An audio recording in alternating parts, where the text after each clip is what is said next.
let's get started. In many different tiered systems of support, they're all intended to assist teachers and administrators and related service providers and all these different stakeholders in making good decisions about which students need more. So in these models, you have a base level of support that is intended to support all students. So just by virtue of attending school, kids walk in, whether they're preschool to high school, and they have these opportunities to get exposure to strong academic instruction. They have an opportunity, ideally, to learn the necessary social skills so that they can become the men and women of honor and integrity that we want them to be living in our community. And ideally, this is all housed in a positive behavior intervention and support framework. And as part of this PBIS model, the intent is to level the playing field for all students. So we teach expectations that are defined with input from faculty and staff. And we teach these to kids. We give them opportunities to practice and receive reinforcement for those. And it becomes basically an instructional approach to behavior. And ideally, this is going to impact about 80% of the students in the building should respond to this. But there will be some students who will need more support in either academic, social, or behavior arenas. And as we think about that, we should expect non-responsiveness. It is not a tragedy when a student doesn't respond to Tier 1 efforts. We need to have a plan for how we're going to support them. So Tier 2 supports are, you can think of those as moderate intensity. They're intended to support some students that have common areas of need, and then Tier 3 supports are used to assist students that have the most intensive needs. So you can think about these kind of increasing in intensity. And central to these models is accurate detection as to who needs more.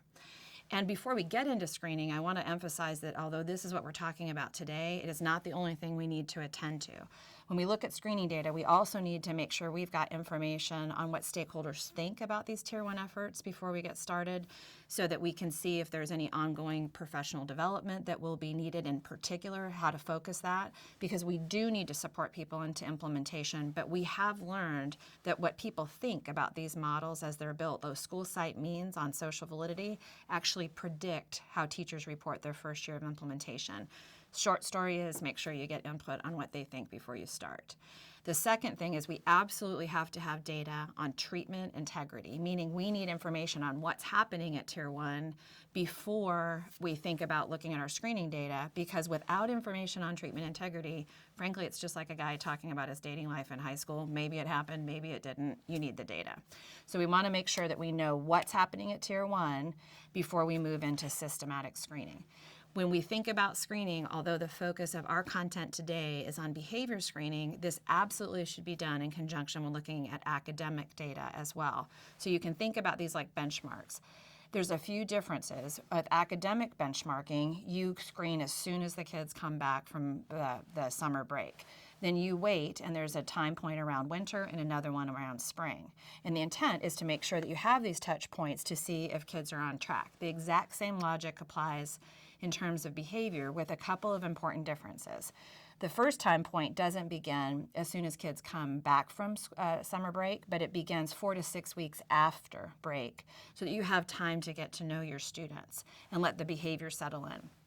And then the second time point happens right before winter break. And here you're looking to see, before kids leave, how are things progressing from fall time points to winter time points.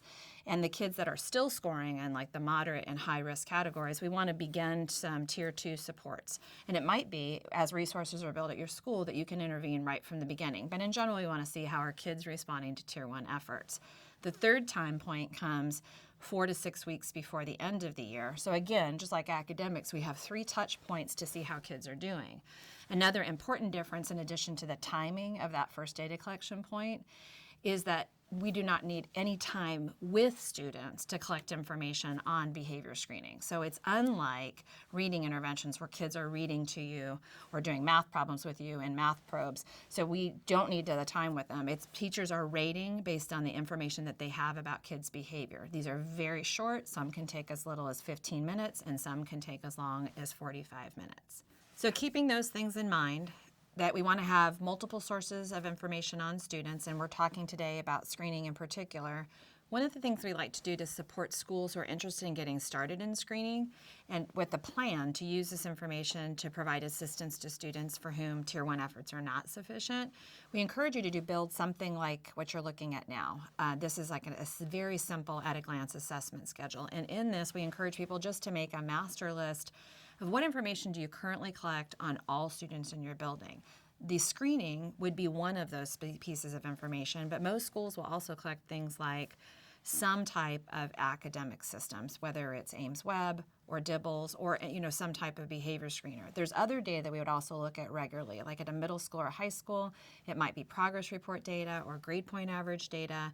I absolutely encourage you to look at attendance data, and that's something that's often overlooked, but school is 100% one of those must be present to win games. So as we're thinking about getting information on what we need to move forward and seeing how our school as a whole is doing and what we need to do to support our teachers and what we need to do to support our students, we want to also, as I mentioned on the last slide, talk about the importance of assessing social validity to see what people are thinking about Tier 1 efforts and making sure that we have information on fidelity. Now, as I mentioned, there are a number of different screening tools available, and some are commercially available and some are free access tools, but they are certainly not without cost in the sense that it does take resources like personnel and training to be able to be prepared to use these.